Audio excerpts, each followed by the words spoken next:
আসসালামু আলাইকুম বন্ধুরা, আশা করি আপনারা সবাই সুস্থ আছেন। যদিও ভারত নিজস্বভাবে এখনো কোনো ভালো পরিপক্ক যুদ্ধবিমান তৈরি করতে পারেনি, এমনকি যুদ্ধবিমান প্রযুক্তিতে সম্পূর্ণভাবে ভারত আমদানি নির্ভর। তারপরেও ভারতীয় বিমান বাহিনী বর্তমান পৃথিবীর শক্তিমত্তার দিক থেকে চতুর্থ বৃহত্তম শক্তিশালী বিমান বাহিনী। 2025 সালে হিসাব অনুযায়ী 850টি যুদ্ধবিমান রয়েছে ভারতীয় বিমান বাহিনীর হাতে। সব থেকে শক্তিশালী যুদ্ধবিমান হলো রাফেল যুদ্ধবিমান। 36টি এ ধরনের যুদ্ধবিমান রয়েছে 4.5 জেনারেশনের, যেখানে এশা রাডার ব্যবহার করা হয়েছে। এই বিমানগুলো 200 কিলোমিটারের দূরে সর্বোচ্চ আঘাত করতে পারে। তবে এই আধুনিক বিমানগুলো ভারতীয় বিমান বাহিনীর মূল মেরুদণ্ড নয়। ভারতীয় বিমান বাহিনীর মূল মেরুদণ্ড হলো রাশিয়া তৈরিকৃত সুখোই Su-30 MKI হলো ভারতীয় প্রধান মাল্টিরোল ফাইটার জেট। এটি ভারতীয় বিমান বাহিনীর মেরুদণ্ড হিসাবে কাজ করে। যে বিমান ভারতের বিমান বাহিনীতে 272টি Su-30 MKI রয়েছে। নতুন 4.5 জেনারেশনের এই যুদ্ধ বিমানগুলো যে ব্রাহ্মস সুপারসনিক ক্রুজ মিসাইল রয়েছে সেটা ফায়ার করতে পারে।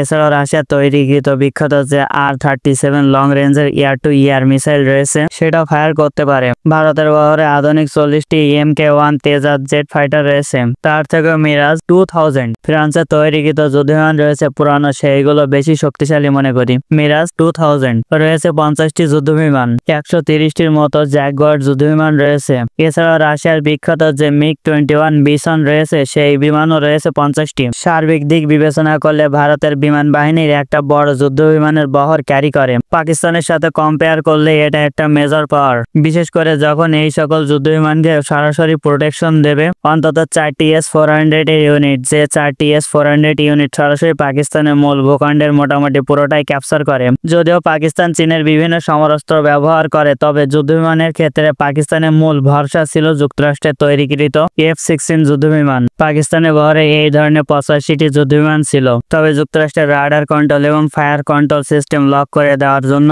ভারতের বিরুদ্ধে এগুলো আর কাজে আসবে না। সুতরাং পাকিস্তানের মেরুদণ্ড হিসাবে কাজ করবে তাদের যে F-17 থান্ডার। 3টি ব্লকের যুদ্ধবিমান তাদের কাছে 150টির কাছাকাছি আছে। তবে সমস্যা হলো সেই বিমানগুলোর ইঞ্জিনও রাশিয়া থেকে আমদানিকৃত।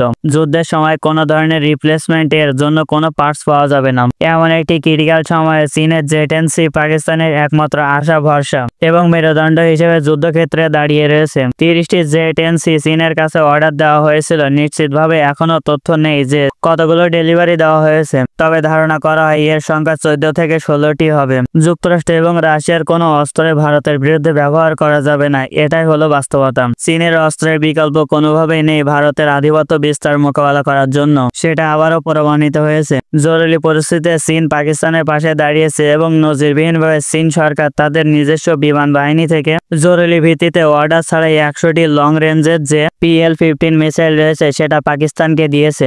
যে PL-15 মিসাইল এবং জেট-10C সরাসরি এই ভারতের শক্তিশালী যুদ্ধবিমান রয়েছে রাফায়েল এবং Su-30 তাকে কাউন্টার করার জন্য মূল মেরুদণ্ড হিসাবে কাজ করতে চলেছে এবং ভারতের আতঙ্কও বাড়িয়েছে।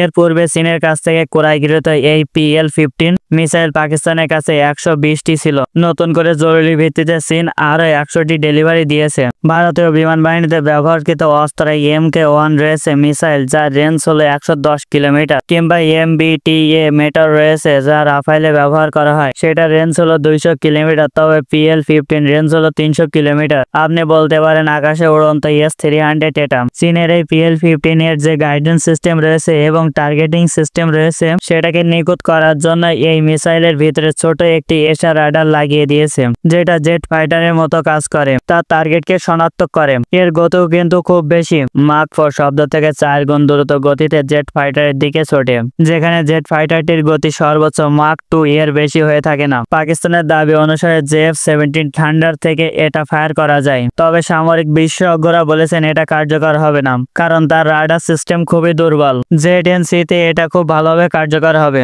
যেখানে পাকিস্তানের কাছে জেট-NC রয়েছে। এ নিয়ে আপনাদের গুরুত্বপূর্ণ মতামত জানাবেন। ফিরে আসবো নতুন কোনো ভিডিও নিয়ে আবার।